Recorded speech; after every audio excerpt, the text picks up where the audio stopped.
Welcome back to Big Blonde and Beautiful, the podcast. If you're new here, my name's Carolina Howie, and each week I pick a piece of media with fat representation in it. I talk about the good, the bad, and the ugly, and whether or not I think it's positive or negative. This week is our Halloween episode where we'll be talking about Hocus Pocus, and I have a guest joining me, Alex Stewart. Thank you for being here. Thanks for having me. Of course. I'm very honored to be on the Halloween episode. Absolutely. I feel like I love Halloween. It's my favorite holiday, even more than Christmas. I feel like it's really half and half for people, right? Mm-hmm. Christmas is like right underneath it, but Halloween just wins a little bit. Just because, I don't know. It's cozier. I like the weird. Yeah. I like the weird yeah. part of it. Alex is a body positive blogger based in Chicago. She's also the co-host of the podcast Swipe Fat, where her and her co-host Nikki Nunez discuss dating as plus size women. So is that pretty much? All right. You nailed it.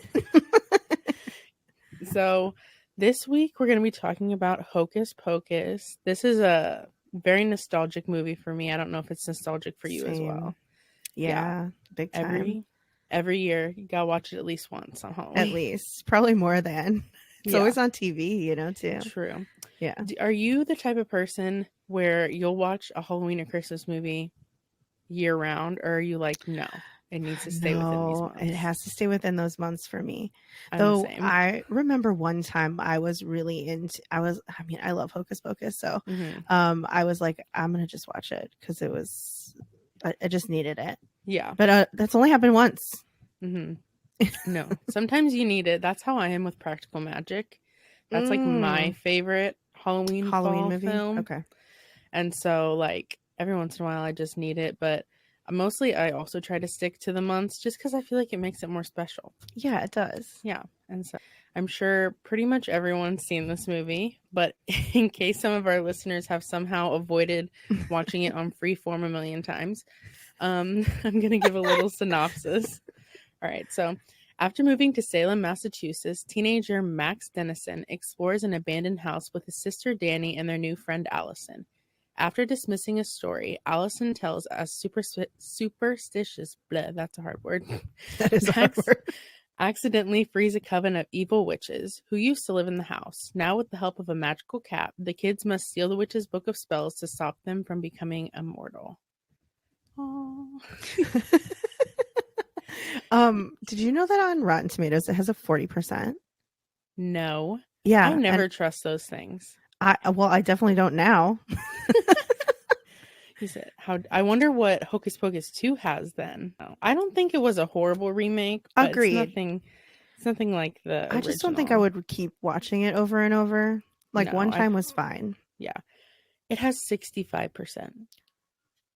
More? Yes, it's higher than what? The original. That's crazy. This offends my senses. People are wrong. This is why I don't trust when people say that a movie sucks. I'm like, I have to see it for myself. Yeah. Like right now people are hating on the new Joker movie. And I'm like, maybe it is bad. But I will make that decision. I think because it's a musical, isn't it? Yes, I think so. I think it's more a musical than people thought, and maybe that's why. That happens a lot. They trick you. Yeah. I'm a musical girly. I am too. I really loved the Mean Girls when they did the musical one. I was like, well, we knew this was based on the actual musical, but I don't think people really listen when they're told what's up. So the only thing I didn't love was some of the singing. I mean, yes, it was better on the stage. Oh, for sure. Obviously. But Renee Rapp was iconic.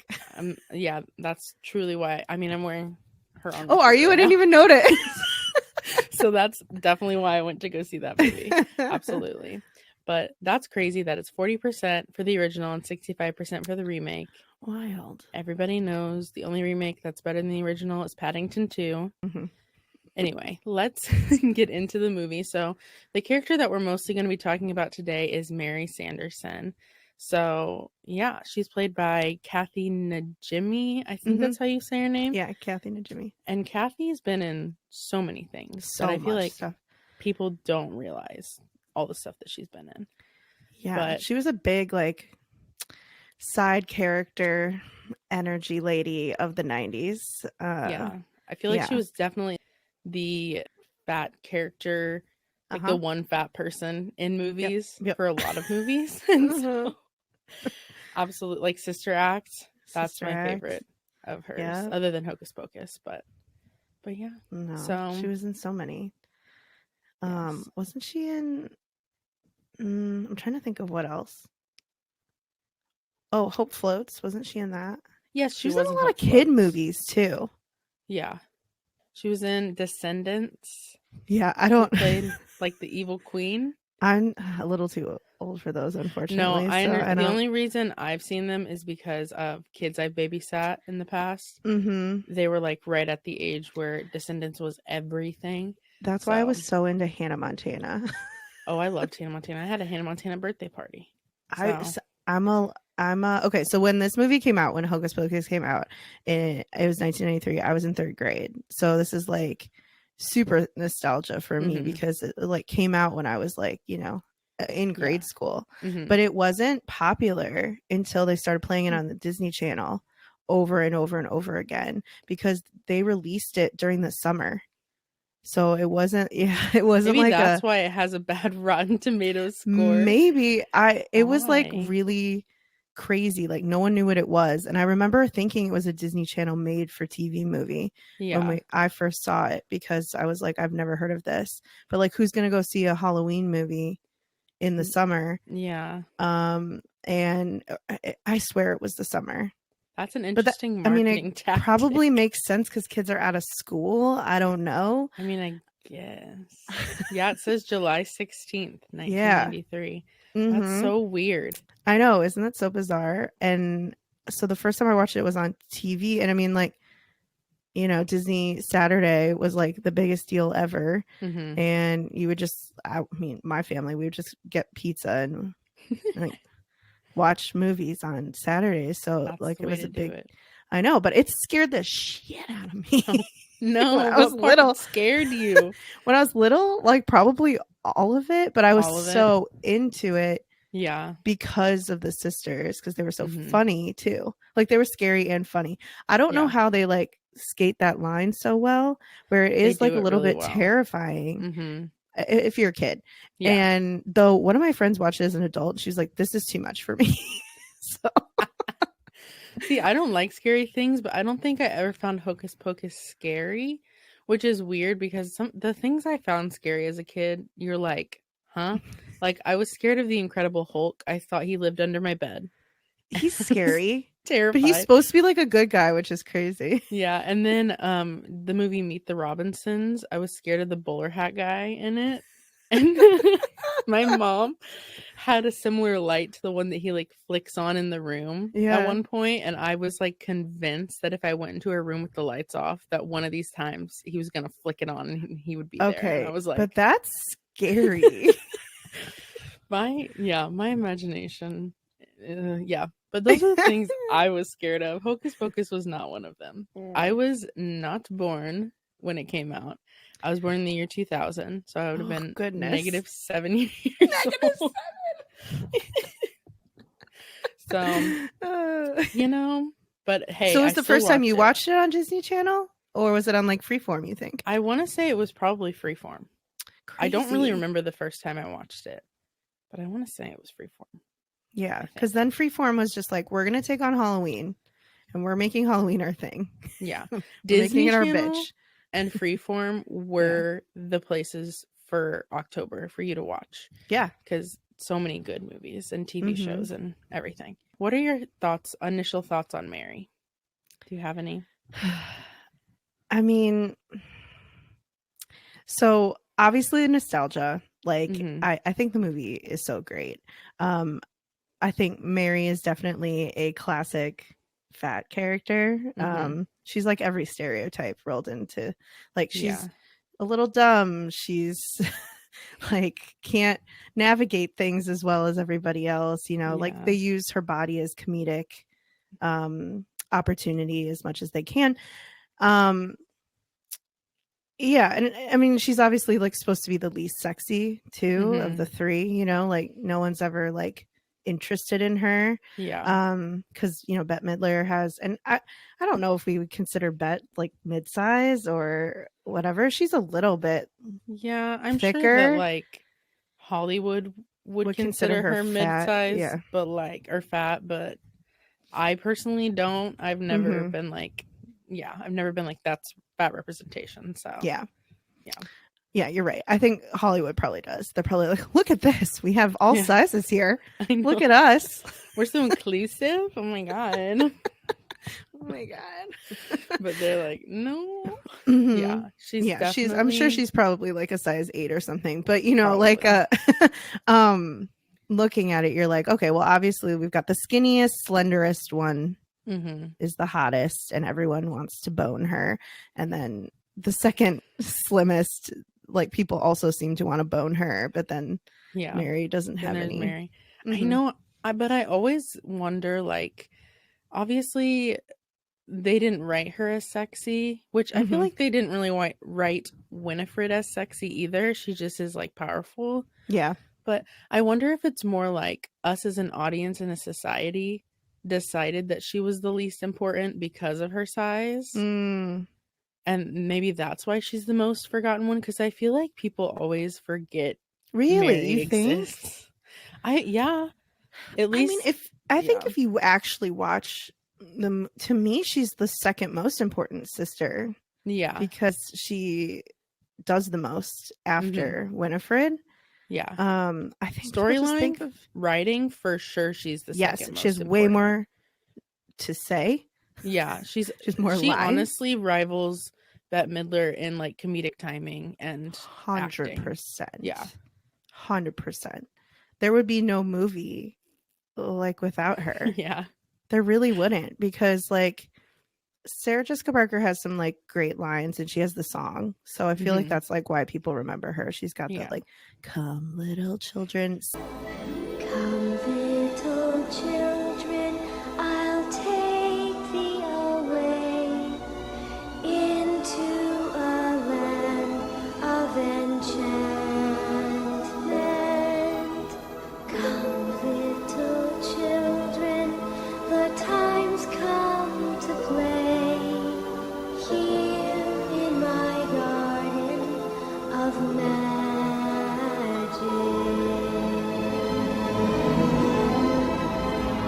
Sexy, weird, sexy thing go like again. Why is that like a sexy She's like thing? trying to seduce children into going so weird. To the cabin. So weird. Like flying on a broom, so sexy. Singing this like sexy song. Listen, but I wanted to do that after I Same. Do it. Same. I was not like a big doll person growing up. I definitely just like played with random stuff and used my imagination. And one of my go-tos was I would get like my silk bed sheet and I would tie it around and then get a broom and I would pretend that I was like Mary. Sarah. No, Sarah. Oh, Sarah. Okay. I was like, I'm Sarah, I'm blonde, I'm singing this song. Oh, no, right. I would you not. Weren't blonde. But I would not pretend to be Mary. I'd pretend to be Sarah. I was like, yeah. I think the thing that I remember watching is maybe not a kid, but maybe a little bit older, being bummed out that Mary got the vacuum. Yeah. Into the night!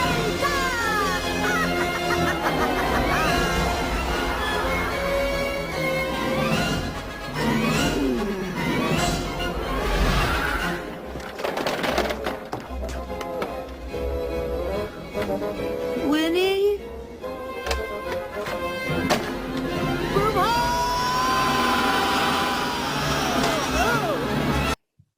That always bummed me out. It made me sad.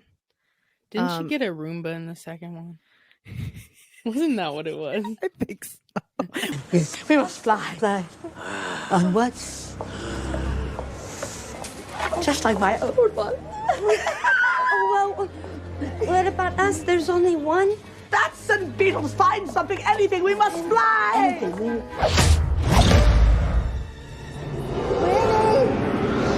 My groupies are misbehaving!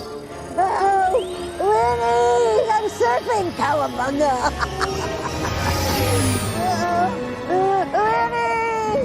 which is funny. Like it goes right with the thing, but it's like, I don't know.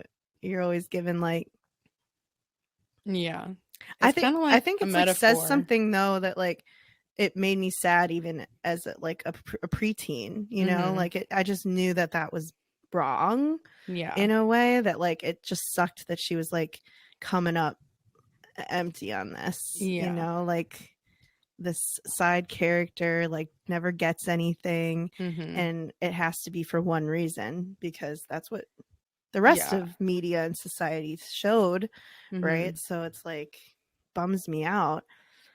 But I feel like probably for 1993 that was probably kind of a progressive depiction of a fat person. Yeah, because there were some doozies in the 90s and early 2000s. Girl, don't I know it? I know you lived through it. I lived it. And you like were old enough to remember it. Yeah. Pretty bad in that like I remember growing up thinking Drew Barrymore was fat. Because like people kind of said that. And, you know, like there was this which like what? That's crazy. For me it was like crazy. America Ferrera because I loved Sisterhood of the Traveling Pants. And now she's like skinny. She's very skinny, yeah. Like, but yeah. So I feel like if you you're right though. Yeah, like the times, it's progressive, but you know, as we hopefully move forward, it's like becomes less so. Yeah. So yeah, but like I said, I don't know if like definitely the writers made her. I don't know if the butt of the joke is the right word, but something like that. But I really feel like most people, we don't care about Mary as much as an audience just because she is the fat one and we're taught that. And then I also feel like the vacuum thing that you brought up is kind of a reflection of how we treat fat people. You know, it's like Sarah gets this and Winifred gets this and then you get what's left over. Yeah, especially because if you're thinking of it from a perspective of like Mary is obviously the second most important sister, but she's still given the shit tools to work with, right? And she still gets it done. She still gets it done because she's gonna do it. Yeah. But she also one thing too that I think is interesting, she doesn't really have a backstory.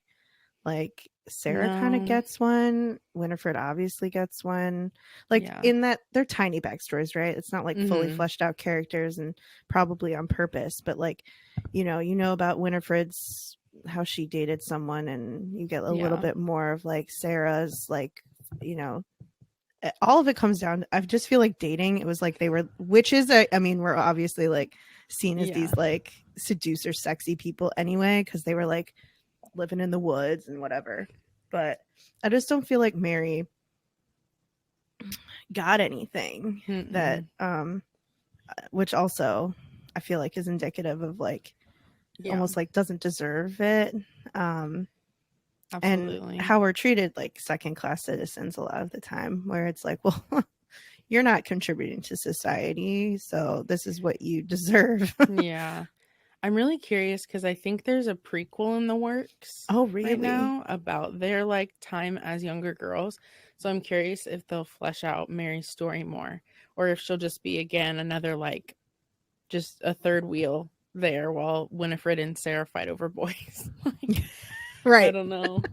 Yeah, or where her interests be completely different because she doesn't care about. I think that's the thing that I just saw the most in movies and TV was sort of like, well, if there is a fat character or a side character, either they're with like the weird other character of the best friend of the guy, and it's like usually they're both weirdos together. Yeah.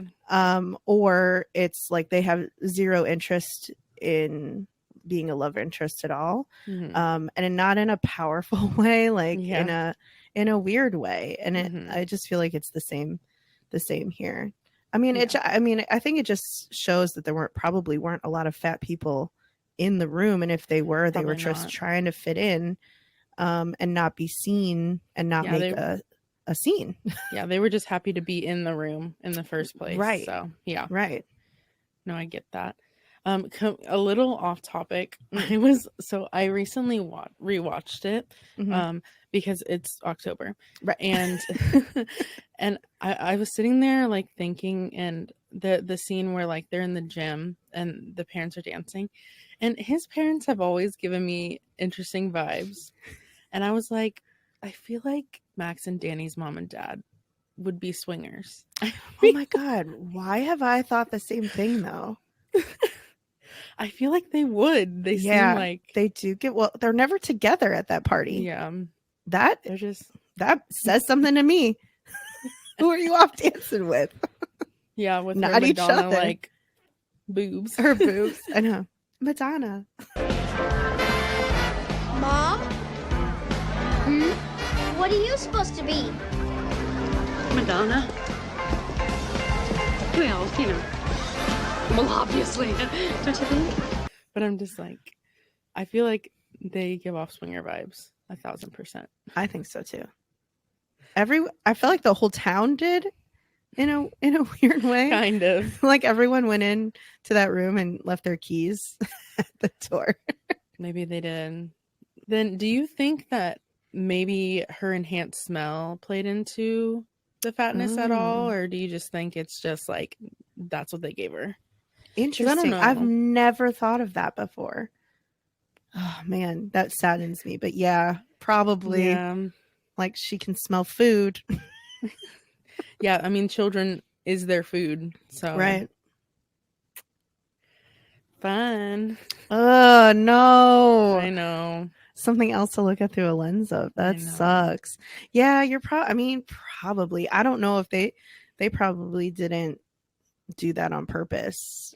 Yeah. It doesn't but there's feel a bias intentional. there.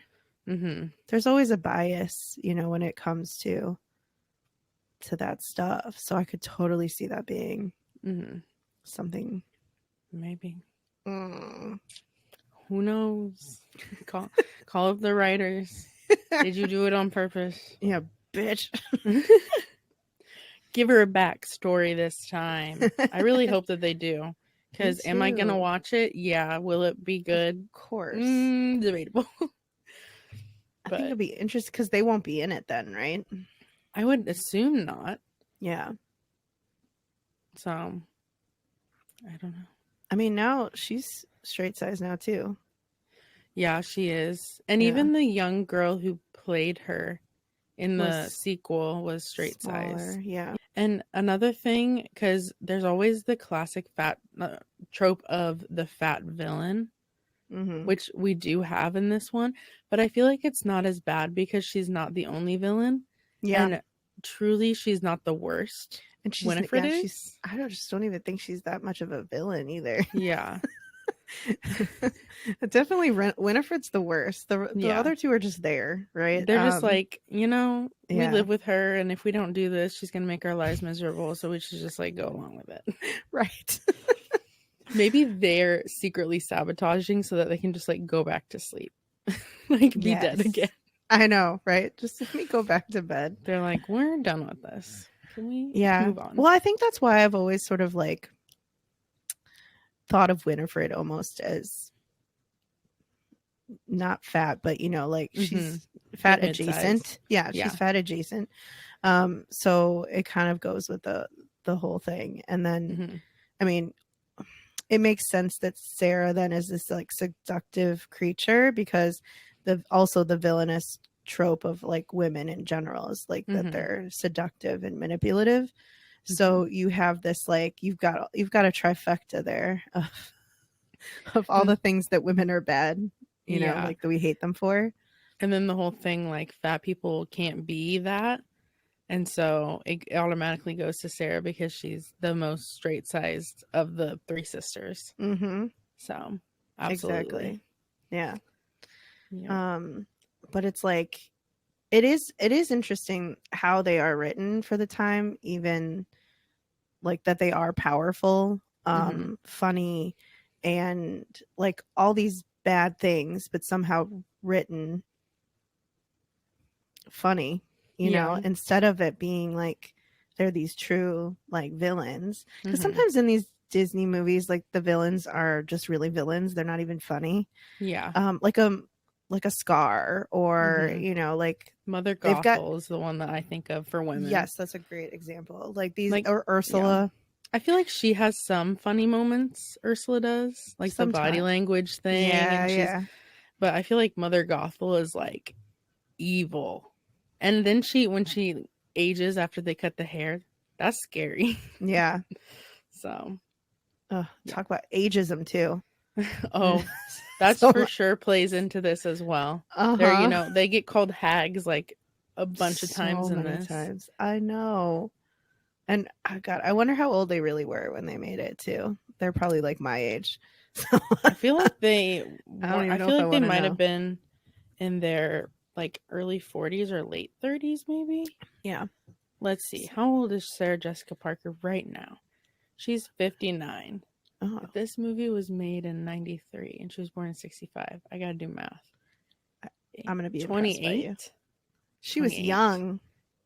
She was probably the youngest. I bet that. How old is Bette Midler? She's probably in her 50s, right? 13 years older than Sarah Jessica Parker. It?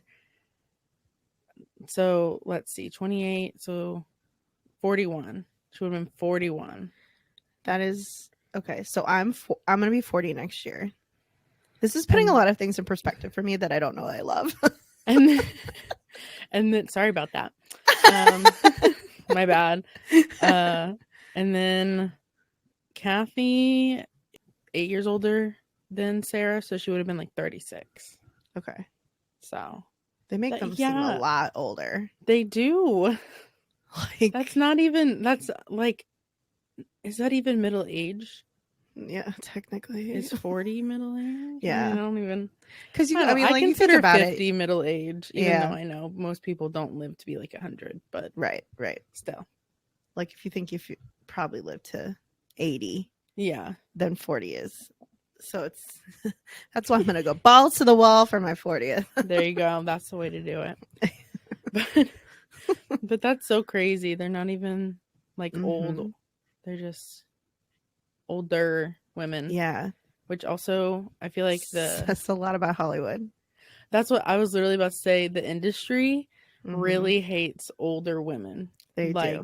I feel like a lot of times there are exceptions, but like usually they could have a pretty successful career, but unless it's like crazy successful, then they kind of move into television or they just like don't do it anymore. Because I'm thinking like people like Meryl Streep, she's had an incredible career. She's like one of the exceptions, but there are like so many that totally. Yeah. And they become grandmas so much earlier than men become grandpas, like playing grandpas or grandmas, like I feel like I've seen some women, I'm like, I feel like they're kind of close to my age and like they're playing the grandma. That would mean that it was a teenage pregnancy. What's happening? Exactly. Don't feel comfy about this. But I mean, it sucks because it feels, and then I mean, especially we're only talking about movies, but like you get this like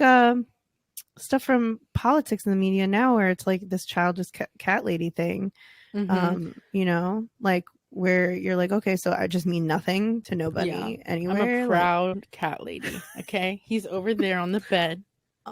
He's watching you work. I'm a proud cat lady. Cat ladies are so like villainized and everything, and I'm just like, you know what? That's another thing and it's villainized in the media, like movies too. Just let me be. Yeah, let me be fat with my cat and have a good time. Right. I'm doing stuff. Yeah. These women were definitely not helping society. I'll say that. Definitely not.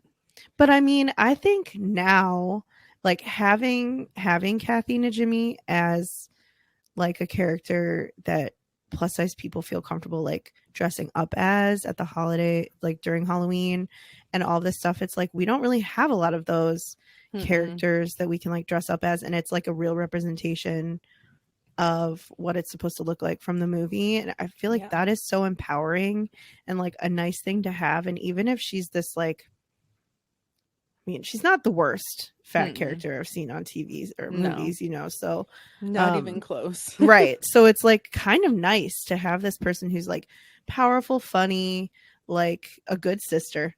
I mean, yeah, she's a really good sister.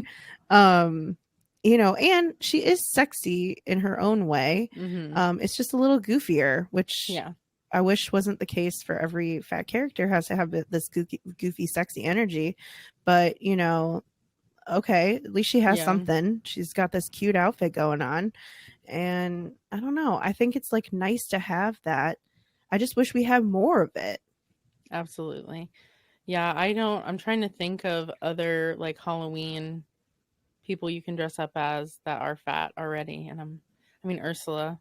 Yeah. Lots of villains. Lots of villains. Lots of villains. I don't know of any like heroes. No. I really think that we're bad guys. We are. We're horrible. I'm not. No. Like, I mean, the villains are more interesting usually anyway. I prefer the villains in stories, but still it creates a harmful stereotype. So 100%. Bad. Well, it's this like, again, not contributing to society thing, which is so not only it's not so harmful. Contributing, but hurting society. Yeah. Well, that's definitely the thing you see on the internet the most now. That's like the biggest thing. Is this like you the are hurting epidemic or whatever, glorifying it. Yeah. Like, okay. I know. I don't know how we did such a backslide from 4 years ago, but it was pretty swift. It's all Ozempic's fault. Ozempic. We can blame Ozempic. I'm fine with that. Because it's been interesting this past year because I only just started like having public platforms like a little over a year ago, and then Ozempic entered the chat and I was like, this is fun. Yeah, this is a good time. I do feel like it was completely like the internet is what made me more confident in myself, but I think if I had entered this world now as a fat woman, I'm not sure I would feel the same way, because I feel like it was a place to really like people, mostly women. I mean, mostly women were the people on my page anyway. So it was like just a place of empowerment. And I felt like everyone was like coming together and like, everyone is beautiful. This is so great. Like, yay. We're like dismantling all these thoughts about our own internalized fat phobia. At least I thought we were collectively. I'm not sure we all were. And like that felt really cool. And now I want to say that was TikTok, but I feel like TikTok's nicer to me than Instagram is. So it just YouTube's feels the worst. YouTube God, I don't even want to. You know how many things they've made about our podcast. I just have to like ignore it. That. YouTube is. I so far haven't seen anything about people yourself talking about me. Don't Google it. But I'm sure it'll happen. Don't Google it. I will not Google it. I did have like when a few months into me starting, I had like a video blow up on Instagram, and I think it got like 1.7 million views or whatever. Wow. And I'm a baby on the app, basically. Right. And up until then, my account had been private. Like I hadn't really been very public, and they were not nice. Yeah. I'll just say that. Yeah. I had to turn off the comments because they got really bad, and I was like, for a minute, I was like, is it like a coward thing to do to turn off? I was like, no, it's protecting my mental health because correct. I think that all the time too, and it's like, oh, I let them win. They're happy because they feel like me turning off the comments is like they won. But then people will come onto my other one and they'll be like, oh, can you turn off the comments? And I'm like, I know so many times. Yeah, and I'm like, yeah, for my mental health. And they're like, well, maybe get off the internet. And I'm like, no, thank you. They're like, why'd you turn off it? Because of assholes like you. That's why I turned it off. Yeah, because there's too many of you. I can handle like 5. I can handle like 50. I can't handle thousands of you. Yeah. And just constant. Like, I feel like people that comment that aren't public on the internet, and so they don't understand what it feels like to have just like thousands of comments flooding your notifications and like 90% of them being negative, it's like it's not a good time. No, it's horrible. It makes, I mean, be in a bad mood for like 2 days from that, you know, like, because you just feel like you're not a person, and that's like horrible. Like, why would, and I mean, you can tie it all back to media too. It's like, I am just a person and I want to be depicted in media as a person. So people start treating us like people. If we see more people like us on TV, you normalize it. Yeah. And that's how like different races were normalized and all this, you know, like before it was everyone was white with blonde hair. And once we started seeing more of it, no, you're like myself. Like, I mean, me too. I also am white with blonde hair. But you know, if like we started seeing more gay representation and queer representation and all this stuff, and it's like becomes more normal, and then people are like, oh, it's not that bad. Look, they're like just living their lives. Yeah. And I feel like we're sort of this like last frontier of like, because all, I don't know, the things that are on TV that are about us are like 900-pound life and oh my gosh, you know, these things where it's like, oh, let's make fun of them, and let's take feel very bad specific type of person, right, and put them out there, and then everyone's gonna be like, that's what all fat people all are of them are like. Yeah, that's why we need more like diverse fat representation. Correct, because we're just like everyone else. I know it's crazy, but we are all different. Correct. And we all have different perspectives and stories, and we're not all wanting to be on my 900-pound life on TLC. So, and not every story has to be about losing weight too, you know, like, yeah, absolutely. I think that's the other thing that, you know, we see a lot of. I have this like Lifetime movie that like sticks in my head forever. Because it was like about a woman who was, I'm gonna have to find it, but it was about a woman who was fat. She was played by a straight size actress. They just put her in a fat suit. Love that. Yeah, love that. And I think her name was like Piper or something. And she wanted so badly to date her best friend. The only way that she could do that was to lose weight. And it just like shaped, I feel like, my college experience, where I was like, I just need to lose weight so that I can be this person, because then I will be happy. And, you know, this is like supposed to be like a Lifetime rom-com. I think it was based off of a book. And she like lived in Hollywood, and then she realized that like I didn't even love her to begin with, and she needed to be with a different guy who, like, you know, and all this stuff. And so I guess there's like some, you know, like self-love stuff in there somewhere, but not really. You gotta dig really deep to find it. Get that shovel out. But yeah, that's also another thing. It's not just for straight size audiences to realize, hey, we're complex beings, but also for fat people to realize, hey, I don't have to lose weight to get the guy, or I don't have to lose weight to do this, this, and this. Like, which is why I think the internet, why social media for me was so pivotal in, you know, bringing me to body positivity and like realizing I could love myself without having to be a certain size, was huge, because I saw other people doing it and I was like, oh wow, this is so great. Like, I don't have to hate myself. That's crazy. Yeah. I've purposefully gone in and like curated my For You page on Instagram to like have more fat content creators, just so like, again, that's more healthy for me to see than some model who's like a size 00. Yeah. I can't relate to that. So yeah, and have variety, you know, like I like seeing all of it, right? I like want that perfectly curated feed, but I also want that messy person. I want to see them clean their home every once in a while. You know, like I love that stuff. I like it's just soothing. When they clean, like all the stuff is laid out and it's like one by one they're taking everything away. I'm like, ooh, this is so fun. I sometimes sit there and I think about how much they have to edit those, and I'm like, agreed. That must suck.